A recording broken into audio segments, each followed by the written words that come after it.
प्यारे बच्चों नमस्कार। 12वीं कक्षा की पाठ्य पुस्तक में केवल 4 इकाई है। इकाई मीन्स यूनिट। पहली इकाई में 3 पाठ और बाकी 3 इकाइयों में 4-4 पाठ है। पहली इकाई का नाम है झंडा ऊंचा रहे हमारा। पहली इकाई का नाम है झंडा ऊंचा रहे हमारा। इसमें केवल 3 पाठ हैं। पहला पाठ है राष्ट्रकवि मैथिली शरण गुप्त जी की एक कविता है। कविता का नाम है मातृभूमि। इकाई का दूसरा पाठ है मुगल बादशाह बहादुर शाह जफर द्वारा अपनी बेटी को जेल से भेजा गया एक खत है। यह एक जवाबी पत्र है। पत्र का नाम है बेटी के नाम। तीसरा पाठ भारत की स्वतंत्रता की ऐतिहासिक वेला में लाल किले पर तिरंगा झंडा फहराते हुए भारत का प्रथम प्रधानमंत्री जवाहरलाल नेहरू का एक भाषण है। इकाई का हर पाठ है देश प्रेम से मुखरित है, इसलिए इस इकाई का नाम सार्थक है। पहली कविता की ओर देखें। नीलांबर परिधान हरित तट पर सुंदर है। सूर्य चंद्र युग मुकुट मेखला रत्नाकर है। नदियाँ प्रेम प्रवाह फूल तारे मंडन है। बंदी जन खगवृंद शेषफण सिंहासन है। करते अभिषेक पयोध है बलिहारी इस वेश की। हे मातृभूमि तू सत्य ही सगुण मूर्ति सर्वेश की। नीलांबर नीलाकाश। परिधान वस्त्र ड्रेस।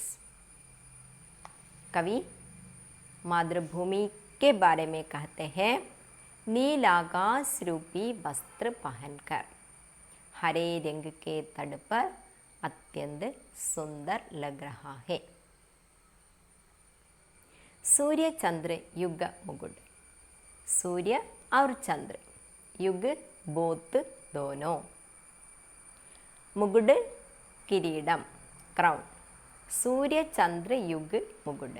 सूर्य और चंद्र दोनों मातृभूमि के मुकुट के समान है।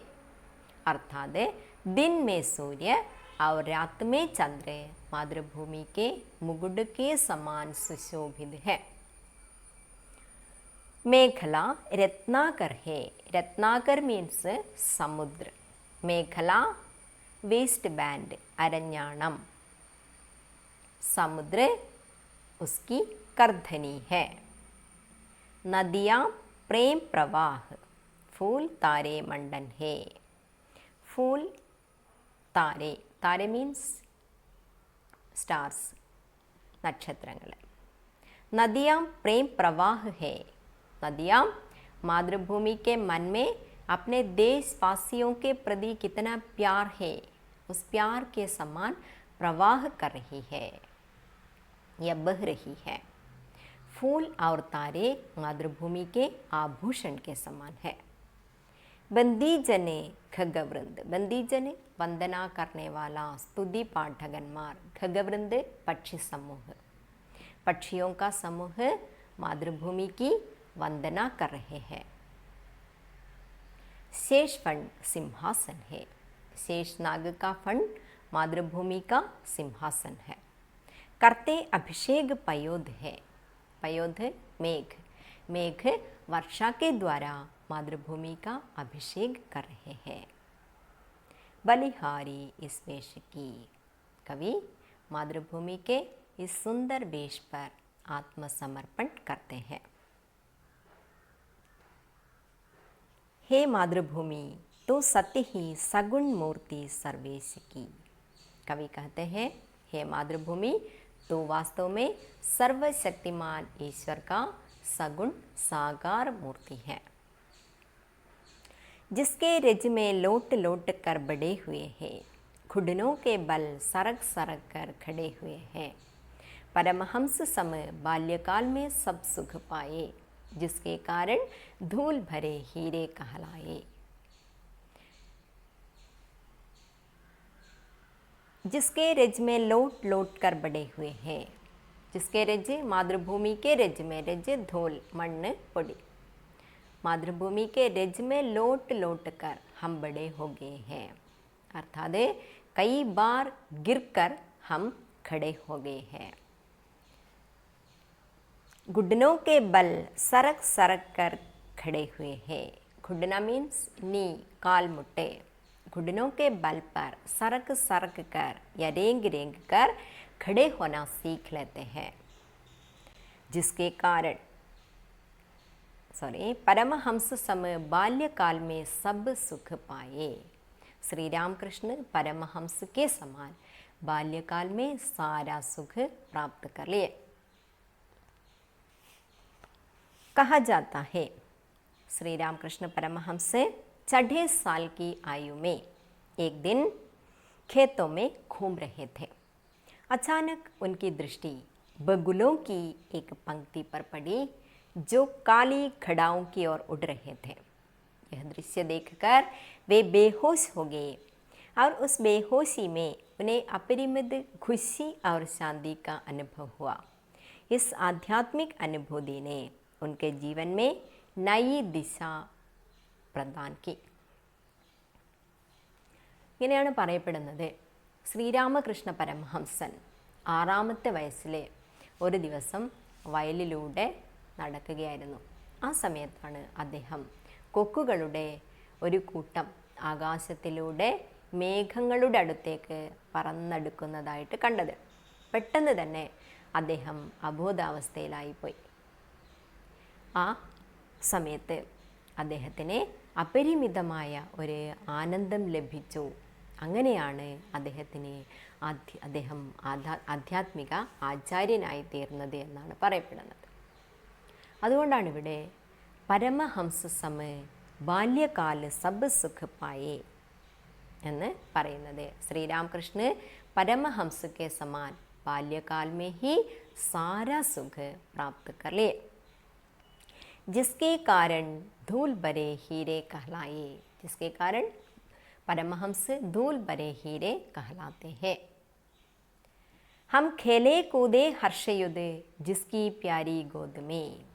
मातृभूमि की प्यारी गोद में हम खेल कूद करते रहे. किसके समान? हर्षयुद्ध, हर्ष के समान, हर्ष के साथ खेल कूद करते रहे. हे मातृभूमि तुझको निरख मग्न क्यों न हो मोद में. ऐसे मातृभूमि तुझको देखकर हम आनंद में मग्न हो जाते हैं. पाकर तुझसे सभी सुखों को हमने भोगा, तेरा प्रत्युपकार कभी क्या हमसे होगा. तेरी ही यह देह तुझी से बनी हुई है, बस तेरे ही सुरस सार से सनी हुई है. फिर अंत समय तू ही इस अचल देख अपनाएगी. हे मातृभूमि यह अंत में तुझ में ही मिल जाएगी. पाकर तुझसे सभी सुखों को हमने भोगा. मातृभूमि जैसे एक माँ को पाकर हम सारा सुख प्राप्त कर लिया. तेरा प्रत्युपकार क्या कभी हमसे होगा. ऐसे मातृभूमि से क्या प्रत्युपकार हमसे होगा. कवि कहते हैं മാതൃഭൂമി മാ के സമാൻ ഹമേ സർവസ്വ ദേത്തെ ഹേ. അല്ലെ, അമ്മയെ പോലെ നമുക്ക് എല്ലാം തരുന്നുണ്ട്. അങ്ങനെയുള്ള മാതൃഭൂമിയോട് നമ്മൾ എങ്ങനെയാണ് പ്രത്യുപകാരം ചെയ്യുക. तेरी ही यह देह तुझी से बनी हुई है. यह देह तेरे द्वारा दी हुई है. तुझी बस तेरे ही सुरस सार से सनी हुई है. यह देह तेरे ही अमृत जल से सनी हुई है. फिर अंत समय तू ही इसे अचल देख अपनाएगी। अंतिम समय जब हमारी मृत्यु हो जाएगी तब हमें अचल देखकर तू ही अपनाएगी। हे मातृभूमि, यह अंत में तुझ में ही मिल जाएगी। यह देह अंत में तुम्हारी ही मिट्टी में मिल जाएगी.